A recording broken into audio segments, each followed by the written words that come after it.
കുമ്പടാജെ മൗവാറിൽ ആജില വീട്ടിൽ പുഷ്പാവതി വി ഷെട്ടിയുടെ കൊലപാതകം നടുക്കം മാറാതെ നാട്. സമീപകാലത്തൊന്നും ചെറിയ കുറ്റകൃത്യം പോലും നടന്നിട്ടില്ലാത്ത നാട്ടിൽ നടന്ന അരുംകൊല ആർക്കും വിശ്വസിക്കാനാകുന്നില്ല. ഏറെ നാളായി വീട്ടിൽ തനിച്ച് താമസിക്കുകയായിരുന്നു കൊല്ലപ്പെട്ട പുഷ്പലത. പോസ്റ്റ്മോർട്ടത്തിൽ കഴുത്ത് ഞെരിച്ചും ശ്വാസം മുട്ടിച്ചുമാണ് കൊലപാതകമെന്ന് വ്യക്തമായി. തുടർന്ന് നടത്തിയ അന്വേഷണത്തിലാണ് പ്രതിയെ പിടികൂടിയത്.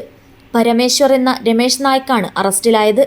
മറ്റൊരു സ്ത്രീയുമായി ബന്ധപ്പെട്ട് വ്യക്തിഹത്യ ചെയ്യുന്ന തരത്തിൽ പുഷ്പലത സംസാരിച്ചതിലുള്ള വൈരാഗ്യത്താലുള്ള കൊലപാതകം എന്നാണ് പ്രതിയുടെ മൊഴി. ആദ്യം കുറ്റം നിഷേധിച്ചുവെങ്കിലും തെളിവുകൾക്ക് മുന്നിൽ പ്രതിക്ക് അധിക നേരം പിടിച്ചു നിൽക്കാനായില്ല. കഴുത്ത് ഞെരിച്ച് ശ്വാസം മുട്ടിച്ചാണ് കൊലപാതകം നടത്തിയത്. മൃതദേഹത്തിൽ നിന്നും 3 പവൻ തൂക്കമുള്ള കരിമണി സ്വർണമാലയും ഇയാൾ മോഷ്ടിച്ചിരുന്നു. എന്നാൽ പ്രതിയുടെ മൊഴി പൂർണ്ണമായും പോലീസ് വിശ്വാസത്തിലെടുത്തിട്ടില്ല. പുഷ്പലതയുടെ വീട്ടിലും സമീപ പ്രദേശങ്ങളിലും കൂലിവേല ചെയ്യുന്ന ആളാണ് പരമേശ്വര.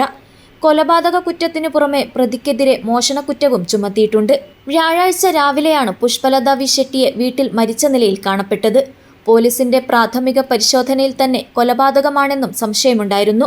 ബന്ധുക്കൾ സംശയമുന്നയിച്ചതോടെയാണ് പോസ്റ്റ്മോർട്ടം പരിയാരത്തേക്ക് മാറ്റിയത്. കോടതിയിൽ ഹാജരാക്കിയ പ്രതിയെ റിമാൻഡ് ചെയ്തു. കൂടുതൽ ചോദ്യം ചെയ്യുന്നതിനായി ഇയാളെ കസ്റ്റഡിയിൽ വാങ്ങാൻ പോലീസ് കോടതിയിൽ അപേക്ഷ സമർപ്പിച്ചിട്ടുണ്ട്. News bureau, Badiyadka.